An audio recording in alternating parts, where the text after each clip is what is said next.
Hi friends, आज हम एक स्पेशल कैटेगरी के बारे में डिस्कस करेंगे, large and mid cap category.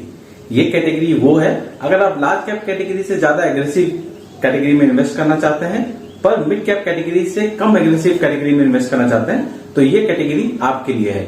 ये कैटेगरी आपको स्टेबिलिटी के साथ साथ ग्रोथ देती है, क्योंकि इस कैटेगरी में लार्ज कैप स्टॉक्स में इन्वेस्ट करते हैं प्लस मिड कैप स्टॉक्स में भी इन्वेस्ट करते हैं। तो ये एक अच्छा ब्लेंड है between large cap and mid cap.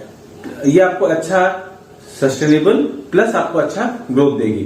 तो आइए इसी कैटेगरी के एक फंड के बारे में हम डिस्कस करेंगे, जानेंगे इस फंड का डिटेल्स, जानेंगे इस फंड का एनालिटिकल पॉइंट ऑफ व्यू, जानेंगे इस फंड का फंड मैनेजर एक्टिविटी, जानेंगे इस फंड का ऑफ द बेंचमार्क कितना था, अंडरवेट कितना था, ओवरवेट कितना था, फंड का रिटर्न उसके एलोकेशन की वजह से आया या सिलेक्शन की वजह से आया, प्लस हम जानेंगे इसका return attributes and analytical point of view.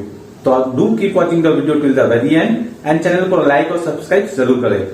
तो आइए आज का वीडियो स्टार्ट करते हैं। आज हम डिस्कस करेंगे ICICI prudential large and mid cap fund. ये फंड का इंसेप्शन डेट है 9 जुलाई 1998। इस फंड का बेंचमार्क है निफ्टी मिड कैप 250 इंडेक्स। इस फंड का AUM है 5681 करोड़ और इस फंड के फंड मैनेजर है EF दलवाई। इस फंड का एग्जिट लोड अगर आप 30 डेज से पहले इसमें एग्जिट करते हैं तो आपको पड़ेगा 1% का exit load and after 30 days exit load is निल।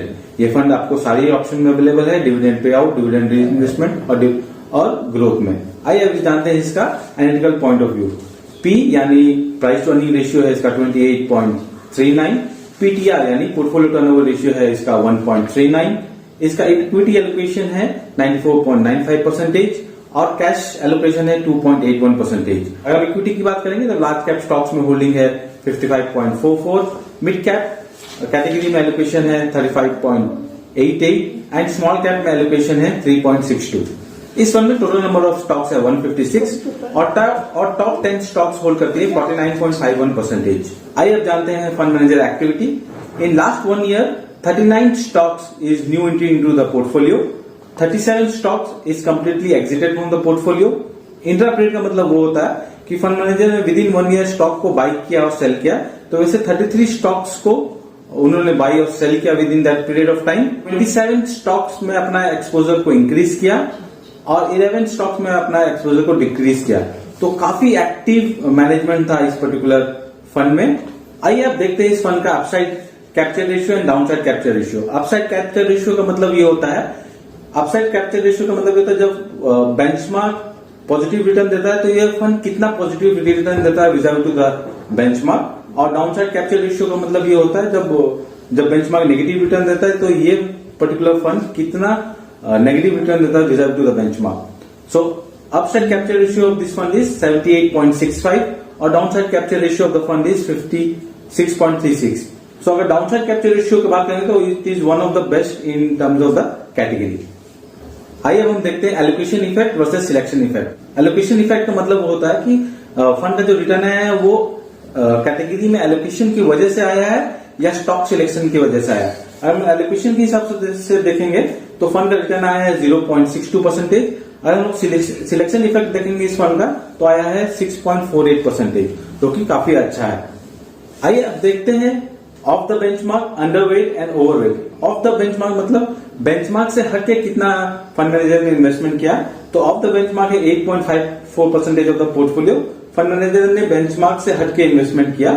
अंडरवेटेड मतलब जो बेंचमार्क में पर्टिकुलर स्टॉक को वेटेज दिया है पर फंड मैनेजर ने उतना परसेंटेज ऑफ एलोकेशन उस पर्टिकुलर स्टॉक में नहीं किया, उससे कम किया, उससे हम कहेंगे अंडरवेटेज। तो अंडरवेटेज इज 9.18%। ओवरवेटेज करेंगे मतलब कि पर्टिकुलर स्टॉक्स में बेंचमार्क से ज्यादा एक्सपोजर क्या है फंड मैनेजर है, विच इज 59.37%। और हम यहाँ पे देखेंगे कि sector wise exposure fund manager ने क्या क्या कॉल लिया है। सो हम यहाँ पे देख सकते हैं बैंक्स में they've increase the exposure, internet and technology में इंक्रीज द एक्सपोजर, टेलीकॉम में they've increase the exposure, finance, pharmaceutical, automobiles, insurance, cash and equivalent, industrial product and power. ये 10 इंडस्ट्रीज में फंड मैनेजर ने अपना एक्सपोजर को increase किया। तो इस फंड मैनेजर एक्टिविटी की वजह से हम देख सकते हैं इसका इफेक्ट रिटर्न्स में कैसा आया है फंड का। सो यहाँ पे हम फंड का return we will compare vis a vis to the category average and to the benchmark which is Nifty mid cap 250 index. अगर हम यहाँ पे रिटर्न्स देखेंगे तो फंड का रिटर्न्स कैटेगरी एवरेज और बेंचमार्क से काफी अच्छा है and it has substantially beaten the category average and benchmark. ये अब हम यहाँ पे क्वार्टर ऑन क्वार्टर रिटर्न्स देखेंगे फंड का। अगर हम quarter on quarter returns funds का देखते हैं तो फंड ने अपने कैटेगरी एवरेज और benchmark which is Nifty mid cap 250 index को सब्सटेंशियली बीट किया है। एसआईपी और लमसम आप इस फंड में इन्वेस्ट कर सकते हैं। Thank you.